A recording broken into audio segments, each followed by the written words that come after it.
Salut tout le monde. Salut. Salut. On est très content d'être là pour parler d'IA aujourd'hui. On va se présenter rapidement, mais l'objectif, c'était de se dire, on entend un peu tous souvent le même retour qui est de dire qu'on passe à côté du dernier truc qui va sortir côté IA. En général, une nouvelle news, une nouvelle release, une nouvelle techno, un nouveau hack ou quoi que ce soit. Et en fait, ce qu'on a compris, c'est que c'est un petit peu le cas chez tout le monde, même les gens les plus avancés. Mais il y a cette FOMO IA qui est là. Et l'objectif, là, c'est de pouvoir lister les derniers trucs qu'on a pu découvrir ou entendre parler. Et puis, on va pouvoir discuter entre nous de ces sujets. Et aujourd'hui, on est quatre monsieur répartis à l'autre bout du monde. Et on va peut-être faire un petit tour de table. 3 fuseaux, 4 personnes, on est pas mal. Ouais, du coup, il y avait uniquement un créneau entre 19h et 20h30 qui fonctionnait pour avoir tout le monde. Puisque j'ai la parole, je la garde. Très rapidement, Stan Amselem, donc moi je suis cofondateur de Next Level avec Simon ici présent, où on accompagne les entreprises et les équipes tech dans la transformation agentique, dans le développement logiciel. Donc vaste programme. Et aujourd'hui, on fait la paire avec les deux cofondateurs d'Ageo. Mais voilà, je te file la parole, Simon. Et ben du coup Simon et du coup CTO dans la boîte de Stan. J'ai rencontré Damien qui je vais passer la balle juste derrière et Stan chez Le Bon Coin. On y a bossé un certain nombre d'années les uns les autres. Moi j'y ai passé 11 ans et quand j'ai quitté j'étais lead architecte et alors, je suis arrivé sur la partie data, sur la partie BI même avant. Que ce soit la partie data, c'est devenu, on est passé de la partie data à la partie, enfin, la partie BI à la partie data platform. Et puis après, on est allé monter des trucs dans le produit. C'est là que j'ai rencontré Damien, qui s'occupait de la recommandation à l'époque chez Le Bon Coin, qui était le premier produit justement d'intelligence artificielle, la première feature d'intelligence artificielle dans le produit en niveau user-facing du Bon Coin. Le deuxième d'ailleurs après la modération. Mais qui était vraiment une sorte de pilote sur lequel on a appris plein de trucs, y compris à se connaître. J'envoie la patate chaude à Damien. Yes, merci. Donc moi, je suis cofondateur de Ago avec Maxime. Donc on fait une plateforme pour aider les entreprises à mieux gérer le flux entrant de demandes clients via des agents IA. Et en gros, le but, c'est vraiment que les clients aient leurs réponses et leurs problèmes résolus instantanément en étant vraiment bien intégrés avec les systèmes de nos clients pour pouvoir faire des actions qui améliorent la satisfaction client et gagner du temps. Voilà, et donc moi j'étais dans l'intelligence artificielle, machine learning depuis maintenant 10 ans, avant tout ce buzz et voilà. Je me suis mis là-dedans parce que j'avais envie d'apprendre et maintenant je me régale parce que tous les jours j'ai l'impression de ne plus rien connaître parce qu'il y a des nouveaux trucs qui ressortent tous les jours et c'est pour ça qu'on est là. Et j'ai fait justement pas mal d'années chez Le Bon Coin où on s'occupait de la homepage, basé sur tes vues, tes clics, tout ce que tu allais regarder. On allait te proposer des canapés près de chez toi euh, qui étaient dans tes tendances. Et ça, c'était vraiment trop cool. C'est vraiment une belle boîte. Bon Coin. Vas-y, je passe la main à Maxime. Ouais, et moi, salut tout le monde, moi c'est Maxime. Je ne fais pas partie de la grande famille du Bon Coin, on est de la famille de Théodo, une des mafias tech de Paris. Et depuis 2 ans, avec Damien, on a monté Ago. Et moi, plutôt un background web, moins machine learning, et GenAI à fond depuis la sortie de ChatGPT. Et très content de parler de tout. Ouais, et puis vous êtes papa aussi de GenAI France, hein, aussi. Et oui, avec Damien, on a lancé l'association Générative AI France, avec Damien et Maria, et puis plein d'autres qui nous ont rejoints après. Très sympa, dont la prochaine édition et la prochaine conf, le 16 avril. Merci Stan. Petite précision qui sert à rien, mais puisqu'on y est, on disait qu'on était sur 3 créneaux, enfin sur 3 fuseaux horaires. Et du coup, pour le coup, moi je suis à New York. Stad et Max sont à Paris et Damien est quelque part dans À l'océan Tahiti. Pacifique. À Tahiti, on peut lâcher le mot. À l'autre bout du Il monde. est en short. Il se cadre comme ça se voit pas, mais il est en short à fleurs et je tiens à le dire. Faut pas que je me lève. Magnifique. Alors, vous voulez dire très rapidement votre setup? Du coup, setup, nous, on utilise Cloud Code, on utilise beaucoup de skills dans le Cloud Code, plus trop de MCP. On allait pêcher des workflows sur étagère pour les intégrer chez nous. La stack sur laquelle ce qu'on produit, c'est une web app en Node et en React qui est déployée sur AWS. Nous, on utilise aussi, pour coder exclusivement Cloud Code.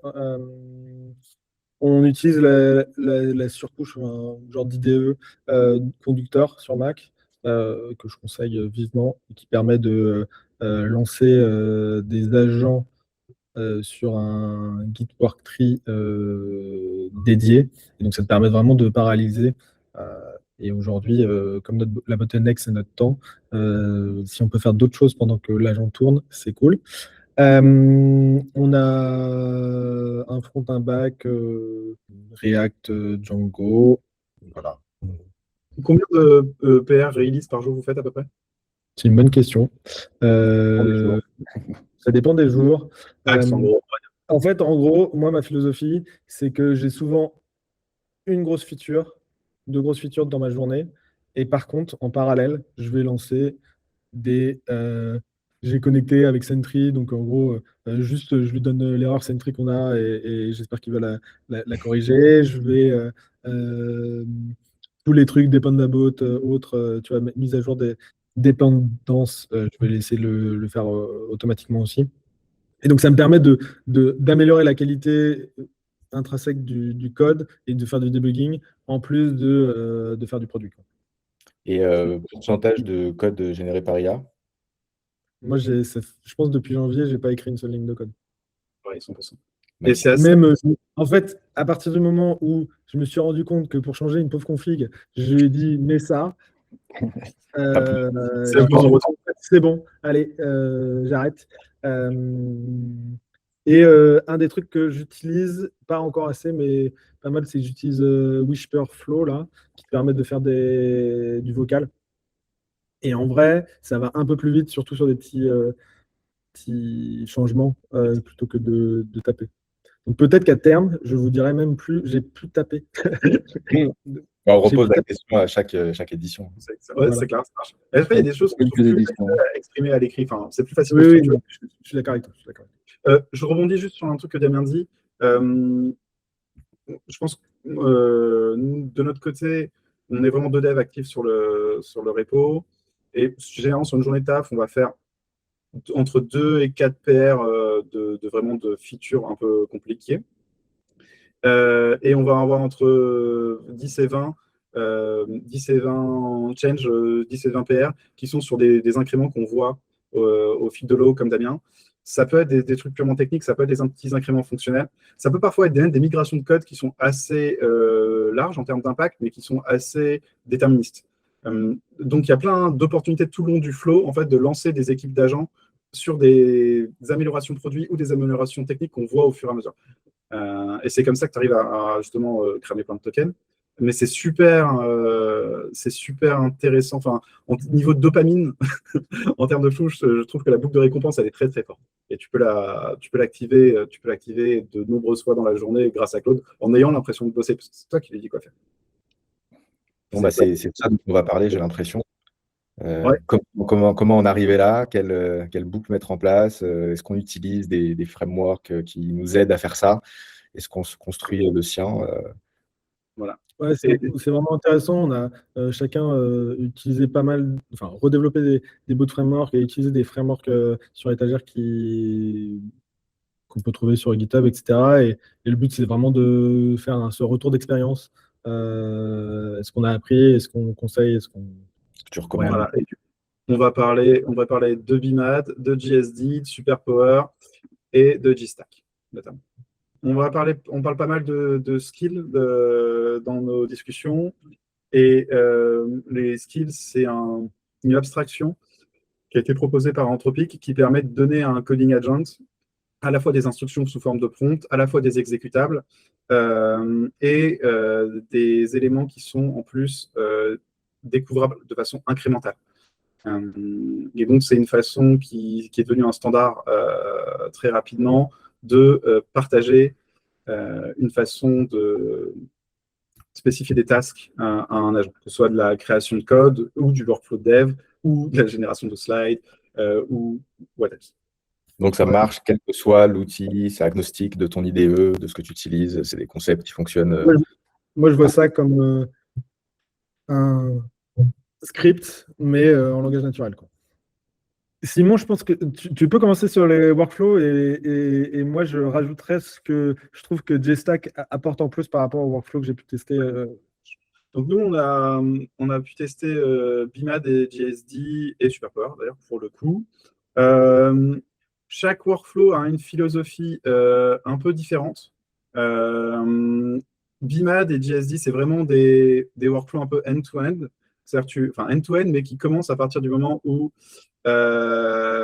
tu vas spécifier en fait ce que tu veux construire. Donc on en parlera peut-être plutôt avec GStack, la partie un peu plus exploration, vraiment amont, elle n'est pas couverte. Là, tu arrives avec en tête ce que tu veux bâtir. Et ce qui est marrant, c'est que BIMAD et GSD, donc, ils ont deux philosophies très différentes. Donc, GSD, c'est pour Get Shit Done. Et BIMAD, c'est pour Build More Architect Dreams. Donc, GSD, Get Shit Done, BIMAD, Build More Architect Dreams. Et du coup, BIMAD veut un workflow beaucoup plus lourd que GSD, où tu as vraiment une sorte d'émulation d'une équipe entière de software engineering et produits. Donc, tu as un PO, tu as un agent PO, tu as un agent QA, tu as un architecte, tu as un dev, et ils vont mettre l'humain vraiment autour, pour le coup. C'est-à-dire que quand tu te lances dans un truc avec BIMAD, il faut avoir 1 ou 2 heures devant soi. Tu vas... Chaque agent, au fur et à mesure que tu avances dans le pipe d'un play, va te poser plein de questions, potentiellement être assez challengeant, etc. Ça marche vraiment bien, c'est chouette. Et ensuite, commencer à créer des issues et vraiment itérer comme le ferait une équipe à l'ancienne. Donc, sinon, pour que je comprenne, la valeur de ce workflow, c'est d'avoir des expertises au bon moment du flux pour te challenger ton idée, c'est ça? Exactement. Okay. Et vraiment, de mettre de l'effort dans les phases en amont. C'est-à-dire BIMAD, il va vraiment essayer de faire en sorte de t'aider à notamment trouver tes implicites, les edge cases, tout ça. Il va y avoir vraiment un travail de préparation qui va être très important. Et ensuite, c'est une boucle itérative dans laquelle toi, humain, tu vas pouvoir être ping et raccroché. Tandis que GSD, sa philosophie est assez différente. Avec GSD, tu vas avoir une petite phase de raffinement des specs de questions au début, mais ensuite il va partir. Son but, c'est d'aller le plus vite possible à l'implay. Et à partir de là, il est lancé. Donc déjà, vraiment, ces deux frameworks, qui sont tous les deux des frameworks end-to-end, sur lesquels tu arrives avec ta feature et tu ressors avec ton truc codé, ils ont deux philosophies très, très, très, très différentes. Et il y en a un qui investit vachement sur la qualité, quitte à avoir des process, un truc très processé et qui demande pas mal d'investissement de l'humain, tandis que l'autre, il laisse beaucoup plus de responsabilité à l'humain. Et par contre, il part pleine balle. Et SuperPower, c'est assez marrant, parce que pour le coup, SuperPower, c'est plus une collection de skills interdépendants, dont tu peux prendre qu'une sous-partie, on pourra y revenir, mais ce qui peut être vrai aussi, hein, de mettre JSD si tu veux t'en inspirer. Mais SuperPower, tu peux prendre une sous-partie des skills et ils sont plus génériques, quoi. Ils peuvent plus facilement venir s'inclure dans ta méthode de travail et venir coller des éléments maintenant qu'on retrouve un peu de façon récurrente. Notamment par exemple l'utilisation des worktrees, c'est pour le coup chez eux c'est là que j'ai vu la première fois de façon systématisée, de créer du coup des sortes de worktrees parallèles sur Git pour laisser des agents aller implémenter tout seul. Des agents de brainstorm, des agents de plan et ainsi de suite. Tout ça, c'est des trucs qui sont apparus très très tôt dans SuperPower. Et SuperPower, c'est un truc qui a existé avant les skills chez Anthropic. Et pour le coup, à mon sens, c'est d'ailleurs c'est ce repo, ce framework qui a proposé cette abstraction, en vrai, pour la première fois. Le truc un peu important, enfin, la façon dont nous, on s'est servi de ça, plutôt, et ça, j'ai peut-être un truc que je peux montrer vite fait.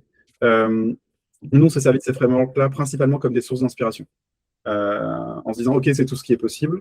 Enfin, c'est pas tout ce qui est possible d'ailleurs, c'est un subset de ce qui est possible.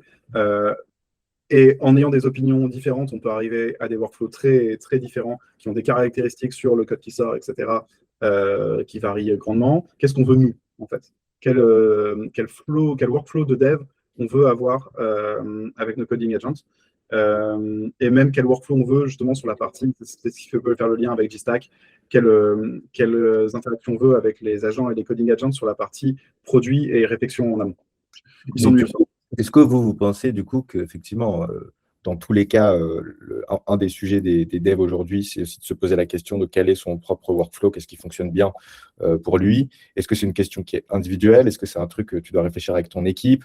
Sur BIMAD, il y a quand même une grosse partie où tu es justement sur de l'itération sur l'idée, sur le plan, sur le truc, qui est aussi une activité très product.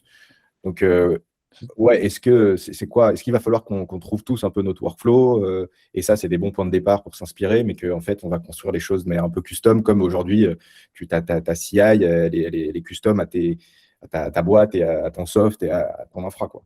J'ai très envie de mettre le bazar dans cette conversation en disant que c'est une très bonne introduction pour parler de Harness Engineering. Parce que si tu partages, parce que ces frameworks-là aussi, tu as une base de tâches à faire, ou tu as une base, tu as plein de connaissances partagées pour pouvoir réaliser la tâche. Donc, ça fait partie de la discussion. Mais vas-y, Damien, peut-être tu as parlé de GStack avant. Non, mais en fait, alors, moi, c'est ma philosophie qui est propre, c'est que là, vu le niveau des IA actuels sur la partie coding, on peut honnêtement arrêter de coder manuellement et avoir que du code qui est 100% généré en IA. Ça veut pas dire non relu, tu vois.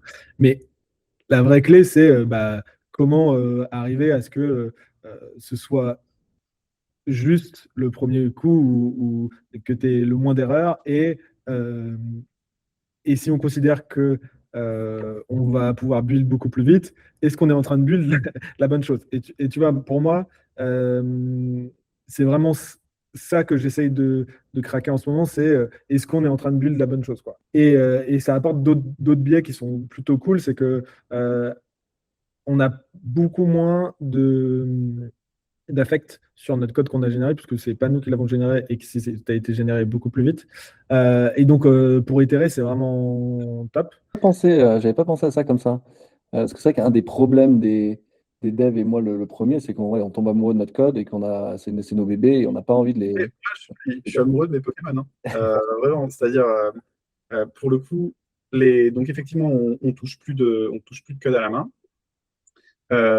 C'est nos agents qui font les implés pour les trucs simples comme pour les trucs complexes. On investit par contre beaucoup de temps sur la partie plan et sur la partie context engineering, notamment sur la partie architecture. Bon, moi, je suis un ancien architecte, donc c'est un biais que j'ai. Mais mes coding agents, ils bossent mieux que moi, parce qu'ils connaissent quasiment aucune fatigue. Et ils sortent un code qui est de plus en plus performant, parce qu'à chaque fois qu'il y a des misses, c'est l'occasion justement pas juste de les fixer, mais de faire de l'amélioration continue sur les skills de l'agent, sur les compétences de l'agent, pour justement qu'il évite de reproduire les mêmes erreurs. Et donc, il y a vraiment une qualité croissante. C'est vraiment une boucle d'amélioration continue qui est super sympa à avoir tourné et qui en plus tourne vachement vite, quoi.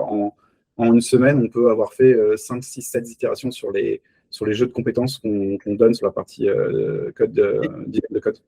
Et là-dessus, c'est vraiment aussi une philosophie, hein. Il y a beaucoup de gens qui disent il faut t'assurer que ton agent ne se trompe jamais 2 fois. Et en gros, dès qu'il se trompe, tu ajoutes un truc, et ça parle de harness engineering, mais tu fais une modification pour qu'il ait le contexte, qu'il ait la façon de faire pour qu'il ne se trompe plus. Et quand on parlait en équipe, franchement, c'est vraiment ça qui est fou, c'est que avant, quand en tant que dev, on s'améliorait, on n'améliorait pas l'équipe, quoi.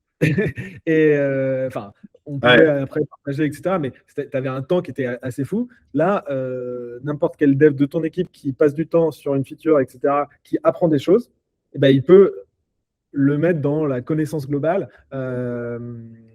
Aino Kung Fu. Exactement, c'est exactement Aino Kung Fu. Exactement. Et il y a un effet. En plus, il y a des intérêts composés. C'est-à-dire, plus tu investis de temps dans l'amélioration justement des compétences de tes agents et de la performance de ta chaîne de production logicielle, et ben plus celle-ci elle devient efficace et moins tu as à contrôler les features qui sortent. En tout cas, ça te demande de moins en moins d'efforts. Je pense que pour nous, c'est toujours encore le goulot d'étranglement pour le coup. Mais on est à du 90% de bons sur les tâches complexes et du 99, si ce n'est plus, sur les petits trucs ou sur les tâches non ambiguës. Et donc, il y a vraiment cet effet, ça peut être tout à fait, c'est très vite rentable de mettre 2 jours, par exemple, à améliorer les skills de review. Ouais. Il y a aussi des régressions. J'en parlais à Damien tout à l'heure, c'était le soir pour toi, Damien, je pense. Damien avait fait un skills pour préparer les PR, notamment pour fixer tous les tests.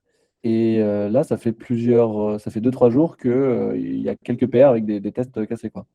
Et c'est vrai que c'est embêtant. Et je dois confesser que je n'ai pas pris le temps de le fixer. Et donc, du coup, ça m'agace. J'espérais que ce soit juste un oubli temporaire. Et que ça, mais non, il va falloir qu'on regarde un peu. Ouais, mais c'est vrai qu'on est passé de ce qu'on se disait une fois, de l'ère où chaque ligne de code que tu rajoutes, c'est du legacy que tu rajoutes d'une certaine façon, et ça rend la ligne suivante plus compliquée parce qu'il y a plus de choses à savoir et à connaître sur la code base. Là, on rentre dans une dynamique inverse où chaque nouvelle ligne de code ou feature que tu fais, on a la capacité de le transformer en knowledge qui puisse être utilisé par tout le monde. Et ça, c'est vrai que ça change pas mal de trucs. Ouais, il y a aussi le pivot du coût de la génération. En fait, le code coûte vraiment plus très cher.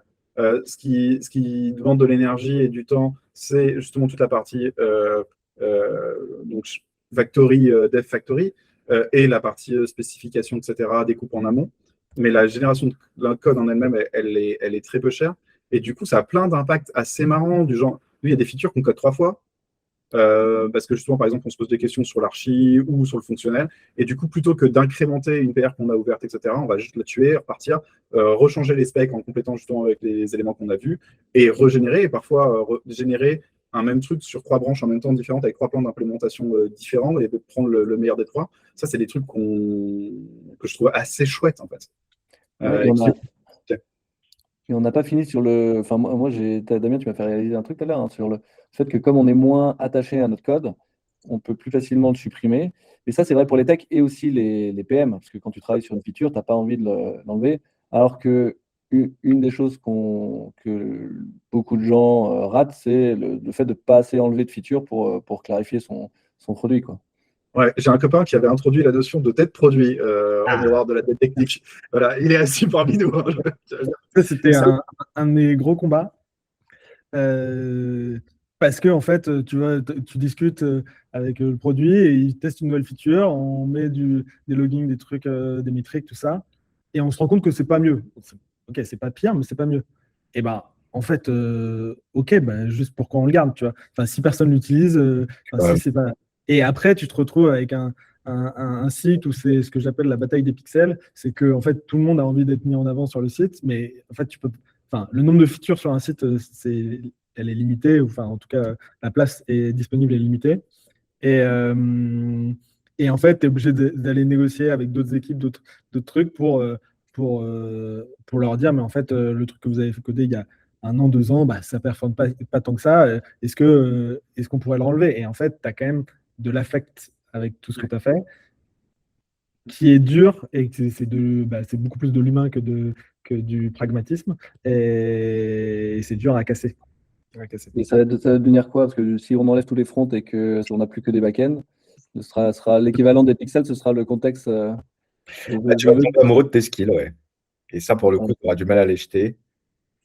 Mais bon, a priori, c'est fait pour durer. Ce qui est intéressant, c'est que c'est censé cristalliser la connaissance du truc. Et donc, effectivement, a priori, ça fait que évoluer. Et si ça a un intérêt aujourd'hui, a priori, demain, ça va continuer d'en avoir, peut-être d'une forme complètement différente. Mais voilà, si tu fais du paiement sur un site, demain, tu as encore besoin de paiement de toute façon.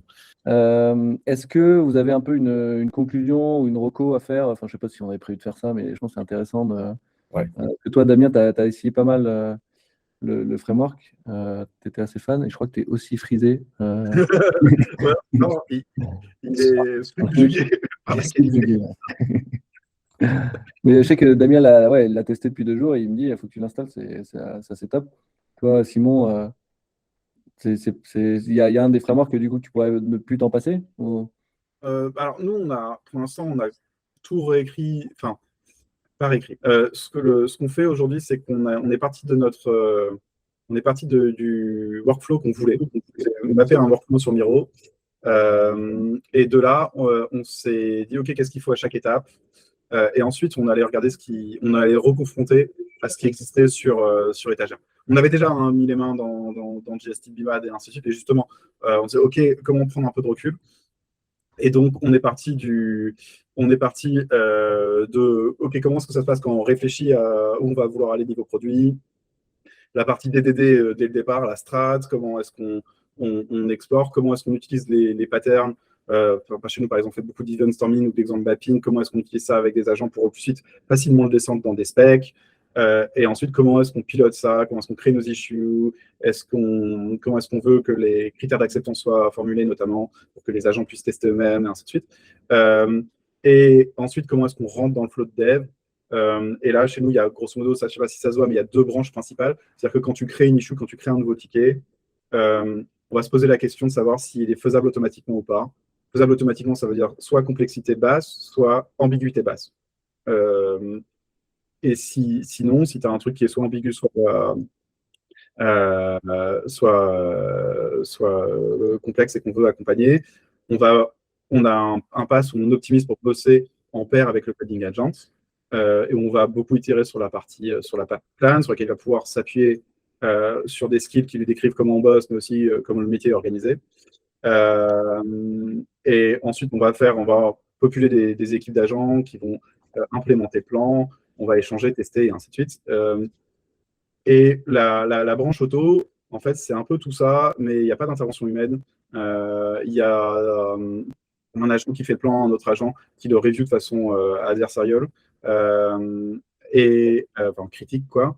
Et ensuite, il y a une boucle d'implémentation qui part. On lui dit que s'il doit faire des choix parce que les specs sont ambigus, non explicites ou autres, qu'il le fasse de lui-même et qu'il le renseigne dans la PR. Et à la fin, tout ce petit monde ouvre des PR qui doivent faire passer tous les tests, qui doivent récapituler tout ce qui a été construit dessus et comment.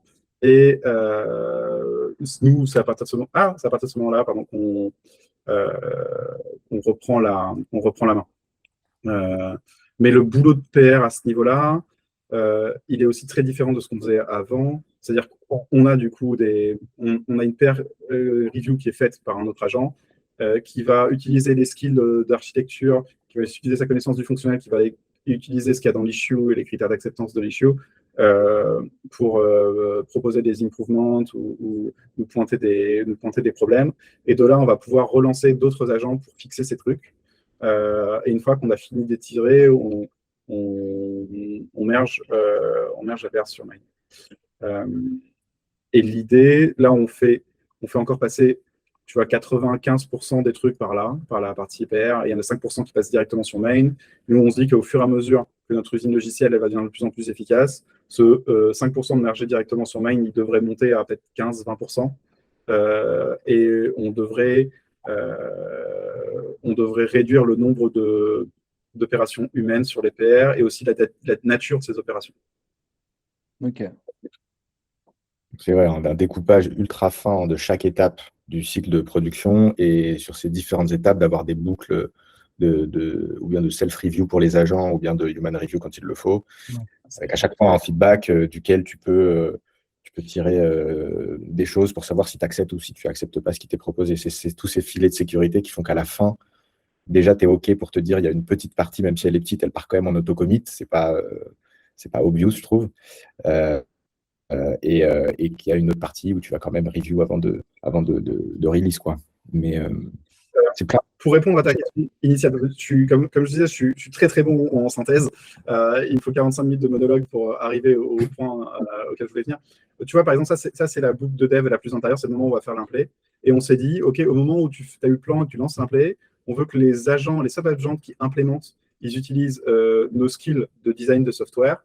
Ensuite, on veut qu'ils puissent avoir une boucle de feedback automatique rapide dans lequel, du coup, on veut des linters, du type check, des tests unitaires, des tests d'intégration et des tests d'archi, et que tout ça, ce soit déterministe et que ça passe très vite pour qu'ils puissent rapidement voir s'il est en train, par exemple, de casser le fonctionnel d'à côté ou sortir des guardrails.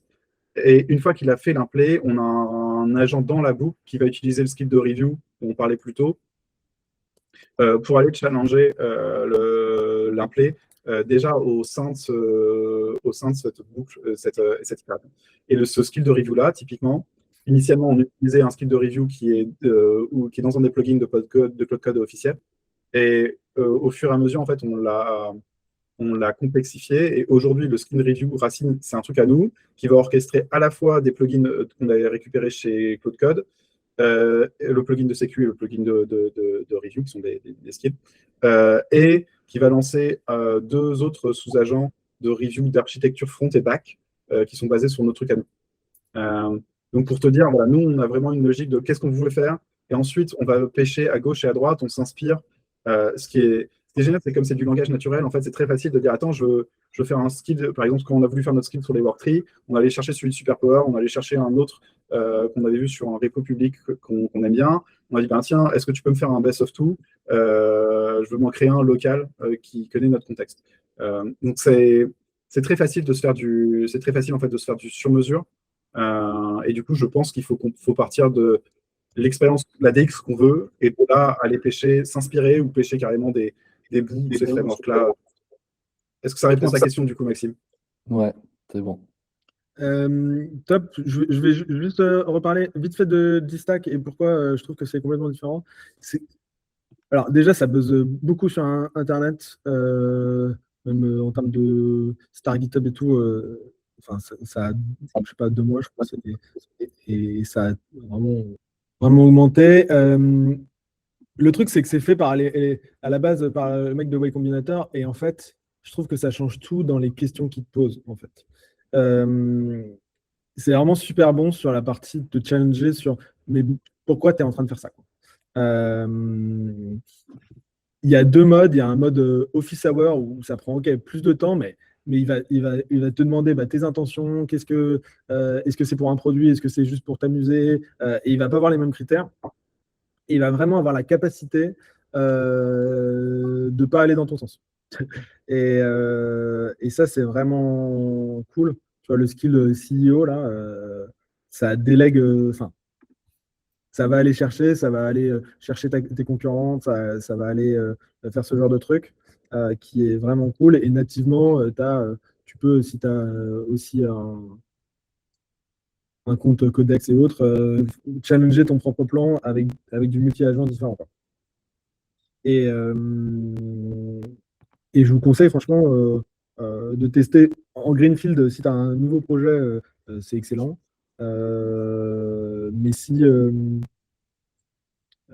Mais dans ta stack initiale, franchement, ça marche très bien. Moi, c'est vendu. Ça marche très bien aussi. Et quoi? Tu dis que ça marche très bien aussi, même si tu l'utilises. Ouais, ça marche très bien aussi. Franchement, même ça vaut le coup de juste challenger son business quand tu es en startup avec ça. Parce que ça peut surface un peu des trucs en disant bah ouais, mais en fait, tu te perds un peu là-dessus. Et ils ont vraiment le paradigme de Y Combinator, d'aller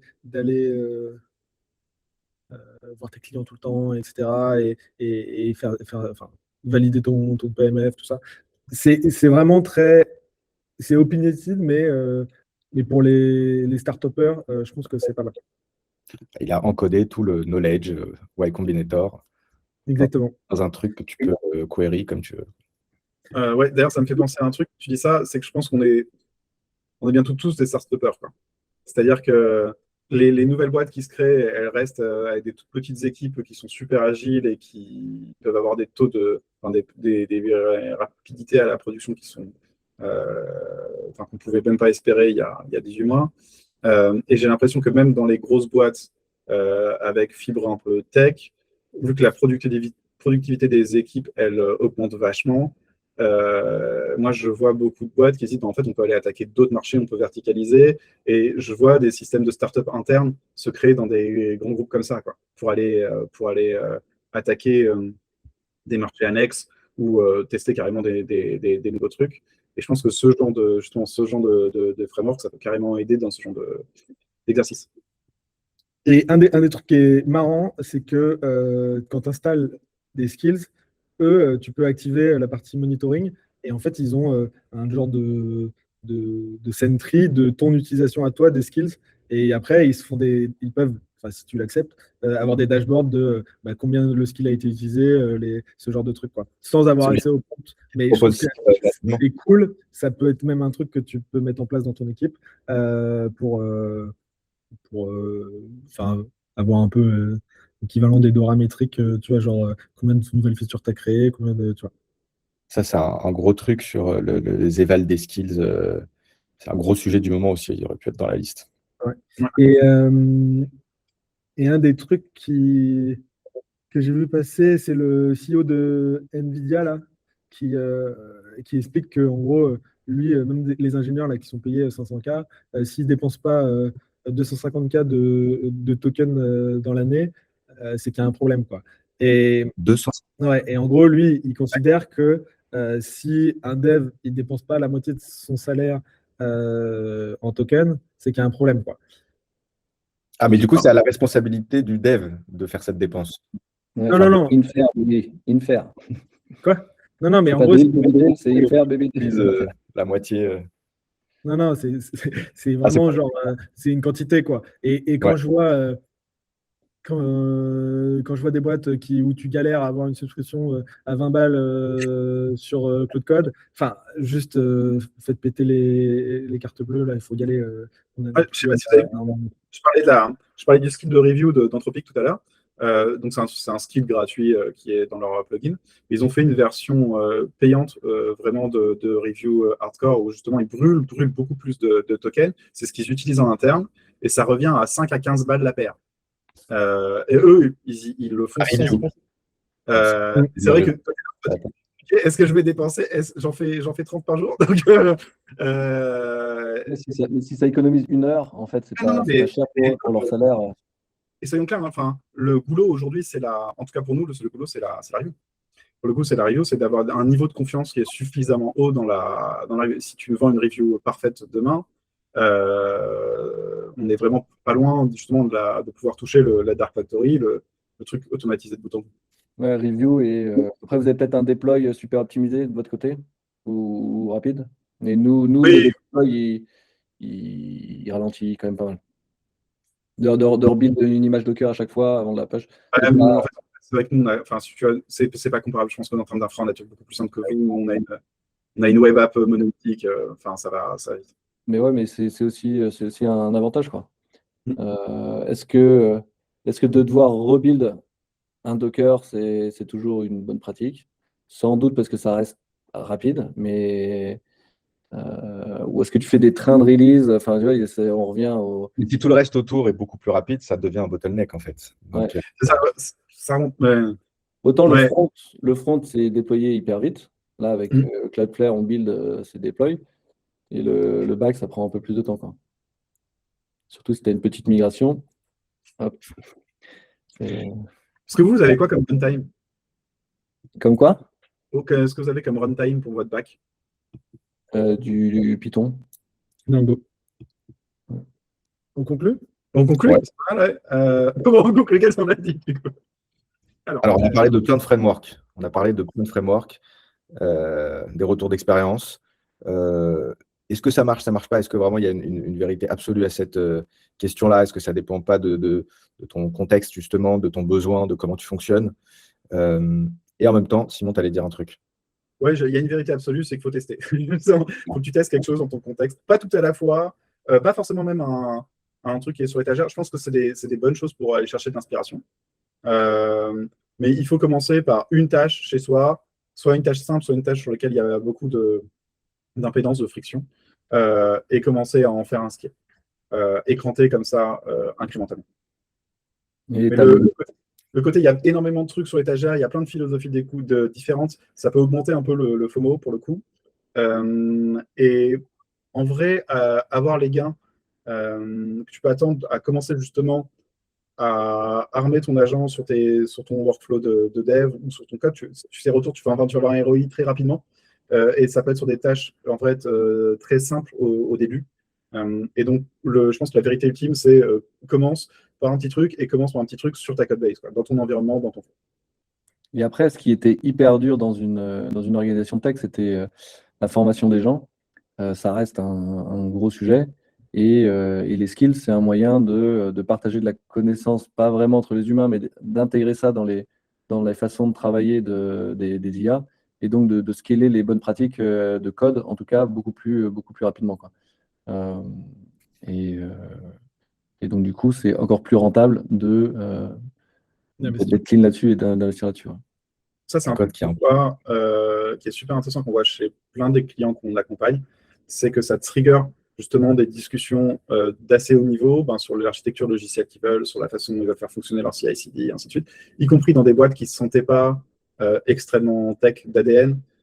Ça permet de forcer quelque part, ou d'avoir l'opportunité d'avoir ces conversations-là et d'avoir un truc sur lequel on peut les activer très, très rapidement et rapidement à l'échelle. Avec un mindset de code jetable, on itère dessus, on ne s'attache plus à son code et c'est ça aussi qui nous permet de pouvoir plus facilement itérer dessus. Sans avoir le cœur brisé. Voilà. Et repartir léger pour les prochaines aventures. C'est beau. Cool. Eh ben, on s'est tout dit, messieurs. Tout a été dit?